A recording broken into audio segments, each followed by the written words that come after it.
চোখের গুনাহ করলে আল্লাহ রাব্বুল আলামিন বান্দাকে দুনিয়াতে 5টা আযাব দেয়, যে আযাবগুলো বান্দা ফেস করে এবং এই আযাবগুলোর কারণে তার পুরো জীবনটা ধ্বংসের দ্বার প্রান্তে পৌঁছে যায়। এবং চোখের গুনাহটা হচ্ছে এমন একটা মারাত্মক বড় গুনাহ বর্তমানে জেনারেশনের কাছে। চোখের গুনাহ করি না আমরা এমন যুবক, এমন মানুষ, এমন নারী পাওয়া বড্ড মুশকিল। কারণ এখন সোশ্যাল মিডিয়ার যুগ, বাহিরে নগ্নতার সময় চলছে। ফেসবুকে ঢুকলে নগ্নতা, বাহিরে গেলেও নগ্নতা। যেখানে আপনি যাবেন দেখবেন অশ্লীলতার একটা সয়লাভ ঘটে গিয়েছে। যদি আপনি চোখের গুনাহ করেন, like you watch pornography and you watch blue films or Hindi cinema, আপনি চোখের গুনাহ করছেন, চোখের পাপ করছেন। আপনি যদি ব্লু ফিল্ম দেখেন, অশ্লীল ভিডিও দেখেন, খারাপ কোনো বাজে জিনিস দেখেন যেটা ইসলাম নিষেধ করেছে, আপনার জীবনের সর্বপ্রথম যে আযাব আপনি ফেস করবেন সেটা হচ্ছে there will be no barakah in your রিজিক। আপনার জীবনের যে রিজিক আছে, আয়ের যে বরকত আছে, যে সোর্স আছে, এখানে আপনি বরকত খুঁজে পাবেন না। মনে রাখবেন, বরকত মানে হচ্ছে টাকা আমার ইনকাম কম হতে পারে, বাট এটা লং লাস্ট হবে, এটার একটা বরকত থাকবে, এটার একটা সৌন্দর্য থাকবে। অনেকে দেখবেন 10 লাখ টাকা ইনকাম করে, বাট 10 দিনে শেষ হয়ে যায়। অনেকে 10,000 টাকা ইনকাম করে, বাট মাস শেষে সেভিং থাকে, সেভিংস করতে পারে তারা। তাহলে বোঝা গেল 10 লাখ টাকা যদি বরকত না থাকে তার কোনো দাম নাই, বাট 10,000 টাকা যদি বরকত থাকে এটার দাম আছে না নাই?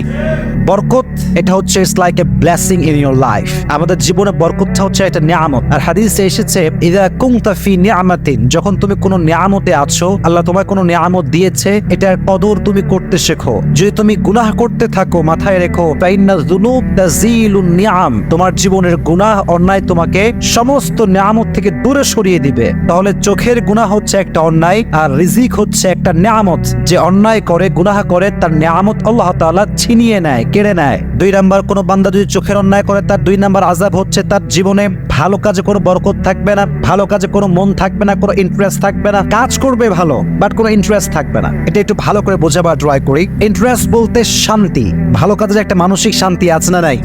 আচ্ছা, মনে করেন আপনার বয়স যখন মাত্র 7-8, তখন দেখবেন, খেয়াল করবেন যে বাচ্চারা খুব দৌড়ে দৌড়ে মক্তবে যায়, সিবারা পড়তে চায়, আলিফ বাতা খুব শখ করে পড়ে, সূরা মুখস্থ করলে সবাইকে শোনায় বেড়ায়। কারণ তার জীবনে কোনো গুনাহ আজ পর্যন্ত সে করে নাই, তাই তার ভালো কাজে একটা মনোযোগ আছে। এই যে ছোট্ট বাচ্চারা হাফেজ হয়ে যায় অল্প বয়সে, কেন? তাদের ভেতরে একটা কাজের শান্তি আছে, আল্লাহ নিয়ামতটা দিয়েছে। কেন? সে এখন চোখের গুনাহ বোঝে না, হাতের গুনাহ বোঝে না, কোনো গুনাহ সে বোঝে না, তাই তার ভালো কাজে একটা বরকত আছে না নাই? আর একটা কথা মাথায় রাখবেন, যখন আপনি চোখের গুনাহ করতে থাকেন, আপনার ভালো কাজে মনোযোগ বা ইন্টারেস্ট কেন থাকে না? এর কারণটা হচ্ছে এই, মাথায় রাখবেন, যে ব্যক্তি হারাম কাজ করতেই থাকে, করতেই থাকে, করতেই থাকে, একটা পর্যায়ে গিয়ে তার হৃদয়টা শক্ত হয়ে যায়। ফলে তার কাছে গুনাহ আর গুনাহ মনে হয় না। গুনাহ করে, বাট গুনাহ করে যে একটা রিয়েলাইজেশন আছে, একটা অনুধাবন আছে, এটা আর থাকে না। ফলে তার অন্তরটা শক্ত হয়ে যায়। আর যার অন্তর শক্ত হয়ে যায়, তার ভালো কাজে কোনো ইন্টারেস্ট থাকতে পারে। তাহলে বোঝা গেল, আপনি যদি চোখের গুনাহ করতেই থাকেন, আপনার যে ভালো কাজে একটা আগ্রহ, এটা কমে যাবে। যদি আপনি চোখের গুনাহ করতেই থাকেন, যদি এরকম চলতেই থাকে, চোখের গুনাহ হতেই থাকে, গ্রাজুয়ালি আপনার যে মেমোরি লেভেল, আপনার যে স্মরণ শক্তি, এটা আপনার স্মরণ শক্তিকে কমায় দিবে। আপনার স্মরণ শক্তি যদি আগে ছিল 100%, এটা লো হতে হতে 10%-এও আসতে পারে। এবং হাদিসও তাই বলে, যখন কোনো মানুষ চোখ দিয়ে গুনাহ করে, চোখ দিয়ে বাজে অশ্লীল ভিডিও বা বাজে জিনিস দেখে, যেটা ইসলাম পরিপূর্ণ নিষেধ করেছে, আল্লাহ রাব্বুল আলামিন তার ব্রেনের যে অ্যাক্টিভিটি লেভেল, এটাকে লো করে দেয়। আপনি দেখবেন একজন বাচ্চা যার বয়স 8 থেকে 9, অনেক ইতিহাস আছে এরকম, কোন বাচ্চা 30 দিনে হাফেজ হয়ে গেছে, কোন বাচ্চা 15 দিনে হাফেজ হয়ে গেছে, কোন বাচ্চা 1 মাসে হাফেজ হয়ে গেছে, কোন বাচ্চা 1.5 মাসে হাফেজ হয়ে গিয়েছে। এরকম নিউজ বাংলাদেশ সহ গোটা বিশ্বে আছে না নাই? কারণ তার চোখের গুনাহ নাই, তার ব্রেনের অ্যাক্টিভিটি লেভেল হচ্ছে খুবই হাই, সে একবার পড়লেই মুখস্থ হয়ে যায়। দেখবেন যাদের বয়স বাড়তে শুরু করে, গুনাহ বাড়তে শুরু করে, আর যত গুনাহ বাড়তে শুরু করে, দেখবেন স্মরণ শক্তি কমে আসে। অনেকে বলে, হুজুর আমি পড়ি, বাট মনে থাকে না। হলে যাওয়ার আগে অনেক পড়েছি, এক্সাম হলে যাওয়ার আগে, বাট হলে গিয়ে ভুলে গেছি। কেন ভুলে গেছে? ইটস বিকজ চোখের গুনাহ। চোখের গুনাহ যে যত বেশি করে, তার ব্রেন শক্তি তত বেশি কমে আসে। আল্লাহ রাব্বুল আলামিন সবাইকে চোখের গুনাহ থেকে হেফাজত করুক, সকলেই পড়া আমিন।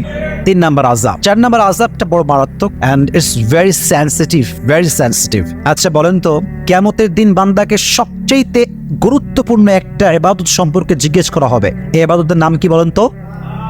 বলেন নাকি? নামাজ।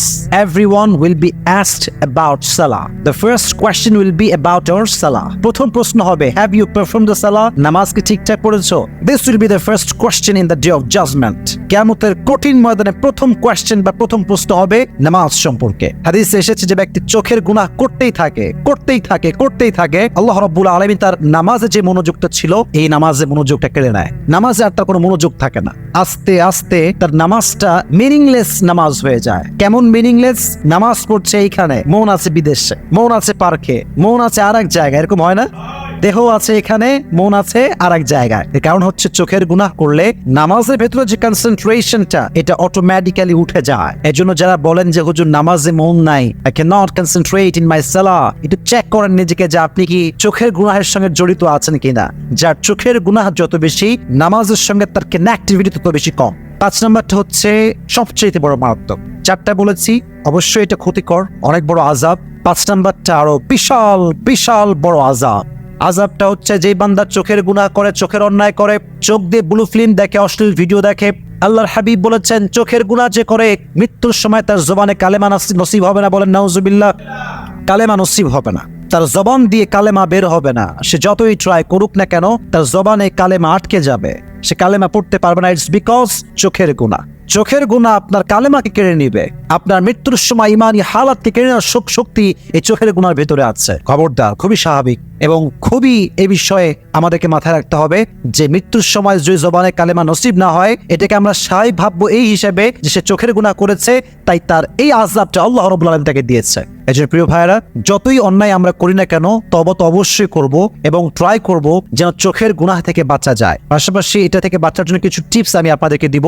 যদি আপনার ফেসবুকে কানেক্টিভিটি খুব বেশি থাকে, চেষ্টা করবেন যত বাজে অ্যাড আছে এগুলোকে বন্ধ করা যায় কেমন করে, 1 নাম্বার। 2 নাম্বার হচ্ছে কোনো সিনেমার কোনো পেজ বা সং এর কোনো পেজ বা অশ্লীল ভিডিও আপ দেয় এরকম কোনো পেজে লাইক দেওয়া যাবে না, কমেন্ট করা যাবে না, ফলো করাও যত বেশি পারেন ভালো ভালো পেজে লাইক দিবেন, কমেন্ট করবেন, ফলো দিয়ে রাখবেন। এতে করে আপনার সামনে বারবার ভালো ভিডিও শো করবে এবং আপনি নিজের নফসকে কন্ট্রোল করতে পারবেন। আর সবচেয়ে বড় মারাত্মক বিষয়টা হচ্ছে যখন আপনি একটা চ্যানেল সাবস্ক্রাইব করছেন যেটাতে সবসময় নগণ্য ভিডিও আপলোড হয়, ওটার নোটিফিকেশন যখন আপনার কাছে আসবে, অ্যাজ এ মুসলিম অথবা as a normal man, you will not able to control yourself from this video. কারণ হচ্ছে মানুষ তো মানুষ মাত্রই ভুল।